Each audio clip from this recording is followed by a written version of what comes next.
Bonjour, voici la lecture de la section 6 du chapitre 3. Le jugement et le problème de l'autorité. Nous avons déjà parlé du jugement dernier, mais pas suffisamment en détail.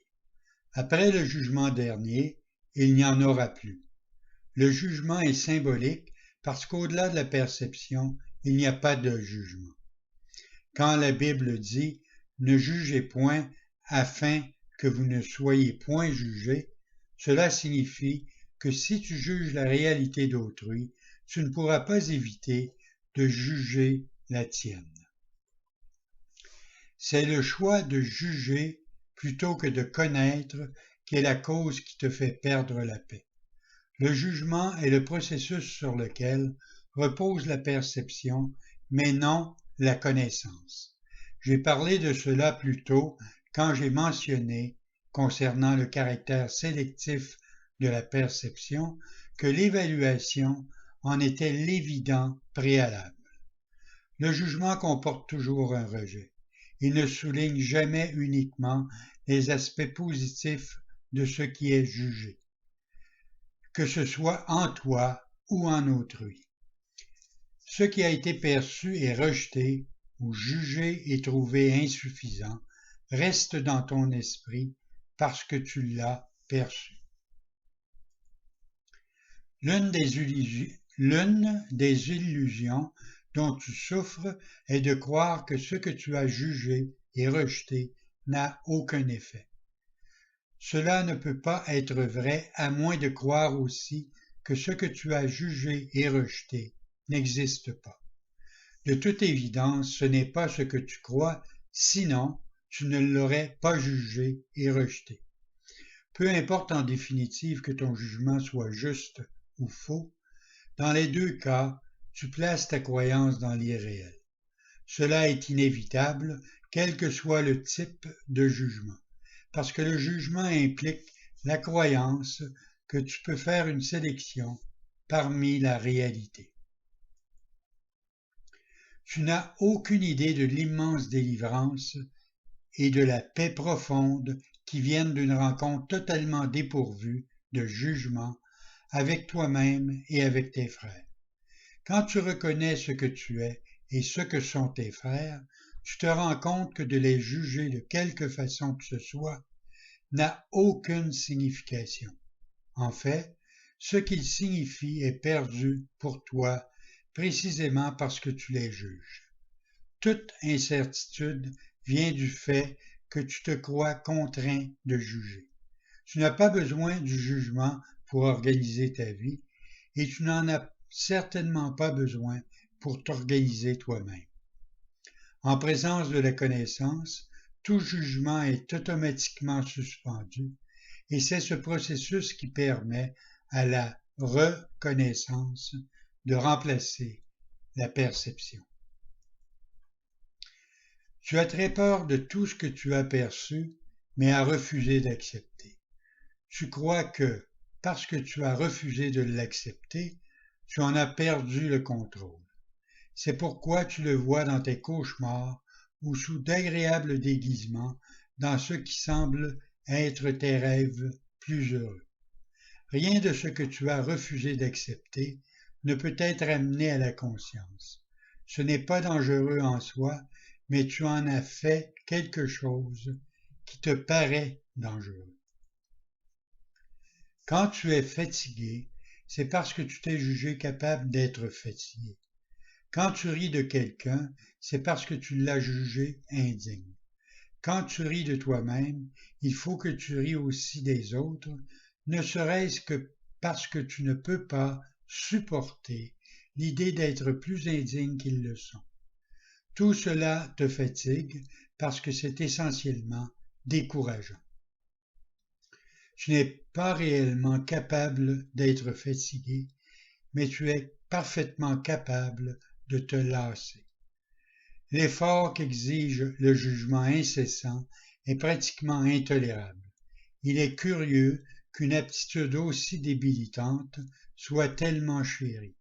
Or, si tu souhaites être l'auteur de la réalité, tu persisteras à t'accrocher au jugement.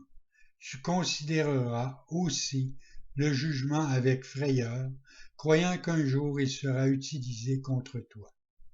Cette croyance ne peut exister que dans la mesure où tu crois à l'efficacité du jugement comme arme de défense pour ta propre autorité. Dieu n'offre que miséricorde. Tes paroles ne devraient refléter que la miséricorde, car c'est ce que tu as reçu et c'est ce que tu devrais donner. La justice est un expédient temporaire ou une tentative pour t'enseigner la signification de la miséricorde. Elle juge uniquement parce que tu es capable d'injustice.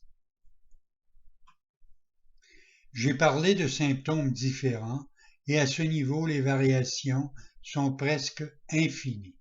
Toutefois, il y a une seule cause pour elles toutes, le problème de l'autorité. C'est la racine de tous les maux. Chaque symptôme que fait l'ego comporte une contradiction interne parce que l'esprit est divisé entre l'ego et le Saint-Esprit, si bien que tout ce que fait l'ego est incomplet et contradictoire. Cette position intenable est le résultat du problème de l'autorité, qui, parce qu'il accepte comme prémisse la seule pensée inconcevable, ne peut produire que des idées qui sont inconcevables. Le problème de l'autorité est en fait une question de titre d'auteur. Quand tu as un problème avec l'autorité, c'est toujours parce que tu crois que tu es l'auteur de toi-même et que tu projettes sur les autres ton propre délire. Alors tu perçois la situation comme si les autres se battaient littéralement avec toi pour être ton auteur. C'est l'erreur fondamentale que font tous ceux qui croient avoir usurpé le pouvoir de Dieu. Cette croyance leur fait très peur, mais Dieu n'en est guère troublé. Il a toutefois très hâte de la défaire, non pour punir ses enfants, mais seulement parce qu'il connaît qu'elle les rend malheureux. Aux créations de Dieu est donné leur véritable titre d'auteur, mais tu préfères être anonyme lorsque tu choisis de te séparer de ton auteur. Étant incertain de ton véritable titre d'auteur, tu crois que ta création était anonyme. Cela te laisse dans une position où il semble signifiant de croire que tu t'es créé toi-même. Cette dispute pour le titre d'auteur a laissé une telle incertitude dans ton esprit qu'il pourrait même douter que tu existes réellement. Seuls ceux qui remettent tout souhait de rejeter peuvent connaître qu'il est impossible qu'eux-mêmes soient rejetés. Tu n'as pas usurpé le pouvoir de Dieu, mais tu l'as perdu. Heureusement, perdre une chose ne signifie pas qu'elle est disparue. Cela signifie simplement que tu ne te rappelles pas où elle est. Son existence ne dépend pas de ton aptitude à l'identifier ou même à la situer. Il est possible de regarder la réalité sans porter de jugement, en connaissant simplement qu'elle est là. La paix est l'héritage naturel du pur esprit. Chacun est libre de refuser d'accepter son héritage, mais il n'est pas libre d'établir quel est son héritage. Le problème sur lequel chacun doit se décider, c'est la question fondamentale du titre d'auteur. Toute peur provient finalement, et parfois par des chemins très tortueux, du déni du titre d'auteur. L'offense n'est jamais faite à Dieu, mais seulement à ceux qui le nient. Nier son titre d'auteur, c'est te nier à toi-même la raison de ta paix, si bien que tu ne te vois toi-même que par segments. Cette étrange perception, c'est le problème de l'autorité. Il n'en est pas un qui ne se sente emprisonné d'une façon ou d'une autre. Si cela est le résultat de sa propre libre volonté, il doit considérer sa volonté comme n'étant pas libre. Sinon, la circularité du raisonnement dans cette position serait très apparente. Une volonté libre doit conduire à la liberté. Le jugement emprisonne toujours parce qu'il sépare des segments de la réalité à l'échelle instable des souhaits. Les souhaits ne sont pas des faits. Souhaiter, cela implique que vouloir ne suffit pas. Or, pas un, dans son juste esprit, ne croit que ce qu'il souhaite est aussi réel que ce qu'il veut. Au lieu de chercher premièrement son royaume, dis, voulez premièrement son royaume. Et tu auras dit, je connais ce que je suis et j'accepte mon propre héritage. Bonne journée.